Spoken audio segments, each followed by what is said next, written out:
The Prince Edward Island Potato Board is shocked by the decision by the Canadian Food Inspection Agency, CFIA, to suspend the certification of exports of all potatoes from Prince Edward Island to the United States of America. Prince Edward Island potato farmers are reeling today. The Canadian Food Inspection Agency has stopped the export of all fresh P.E.I. potatoes to the United States. Potato wart was detected on 2 farms in October. Earlier this month, seed potato exports were banned. Now P.E.I. says it's looking at all options, including legal, to fight the decision. Dennis King is the Premier of Prince Edward Island. He's in Charlottetown. Premier King, thank you so much for speaking with us. Can you describe what this export ban means for the economy of your province? Well, the potato industry in P.E.I. is worth about $1.3 billion. You know, per capita would be the equivalent to the auto industry in Ontario or the forest industry in BC and perhaps even oil and gas in Alberta. So whenever our biggest trading partner, about 80% of our product would go into the U.S., when that market is shut down, it pretty well evaporates the bulk of our economic market. So you can imagine the devastating impact of that decision today. Did you have any warning such a big decision was coming this quickly? Well, we've been sort of trying to have these conversations behind the scenes with the federal minister and the prime minister and others.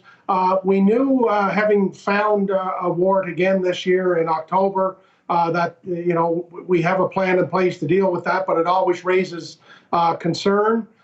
We never thought it would get to this point, to where we're at today, for sure. And we're really at a loss as to figure out why this decision was made, when all along for the last number of years, our potato wart management plan that was produced by and with CFIA, accepted by the USDA, has been the standard bearer of our trade with potatoes with the U.S. Why that wouldn't be accepted now is we don't know, and we're no closer to learning that today than we have been for the last few weeks.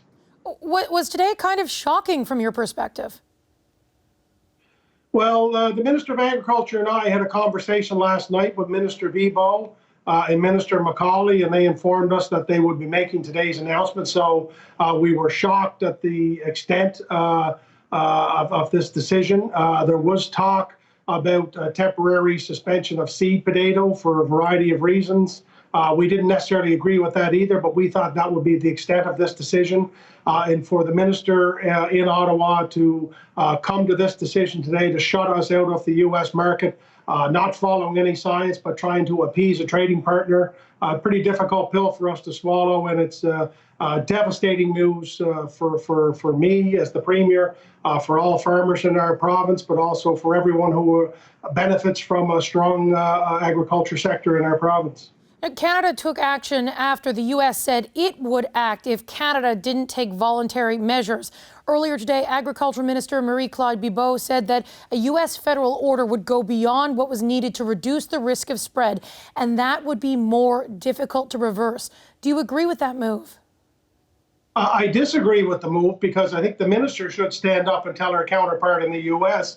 That we have science, we have protocols in place, agreed upon protocols that have served us well for a number of years. And if you were to take such an action, then this is actually a trade issue, and there are parameters in which we can negotiate these trade issues. This isn't about science. The minister herself has said it isn't about science. In fact, she stood on the news conference today and said that P.E.I. potatoes are of the highest quality, and she believes that wholeheartedly. And my answer to that is, well, if you believe that, you should rip this ministerial order up, because it's wrong. It comes from the wrong place.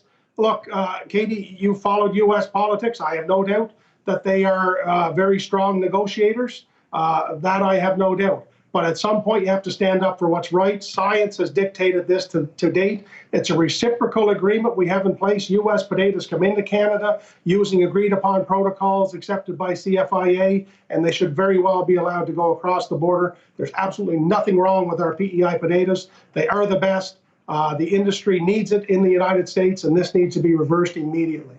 The Potato Board is making the allegation that the U.S. concern is politically motivated. Do you agree with that assessment?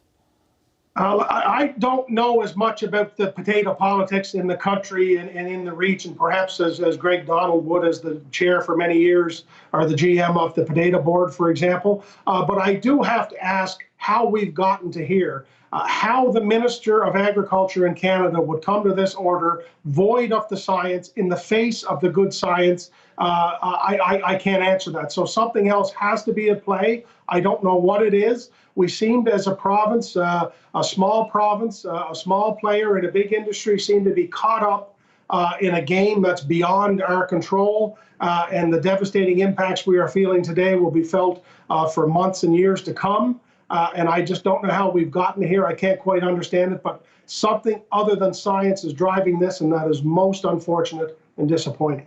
Will you be reaching out to any American officials to try to resolve this yourself? Is that something you can do?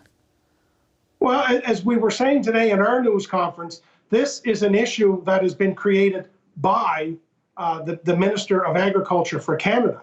This isn't something that has come from the United States. What the minister has told us is they're having negotiations, and if she doesn't, the U.S. might. So I think it's a game of international trade chicken, I guess, for lack of a better word. I don't think the United States would have any ground to stand on if they were to go against science. And if they were to make such an order against science, we would take this to the board.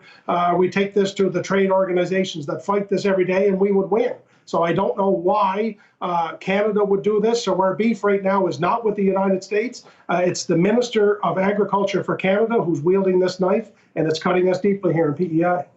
What do you want to say to potato farmers in your province and families who rely on this? Well, I mean, this is devastating news for sure, and this will have impacts for all of those people today, but in the days ahead. We responded immediately with a $10 million contingency plan. We're going to add to our current value of what we have a Farmers Talk program, which is to deal with the mental health of our farmers, which will be impacted by this. I want them to know that as Premier, I'm standing shoulder to shoulder. It's not been my method as Premier to fight with anybody. I've always worked hard to get along and to try to get to good decisions based on science and reason. But we have to stand up and fight for this. This is an important industry for PEI, the most important, and we're being wronged here, and it's terrible. And I need them to know that I'm going to fight for them until we can get this reversed. Premier King, thank you for your time today. Thank you very much, Katie. Great to be here with you. Hi, I'm Vashi Capellos, host of Power in Politics. See more of our show by subscribing to the CBC News channel or click the link for another video.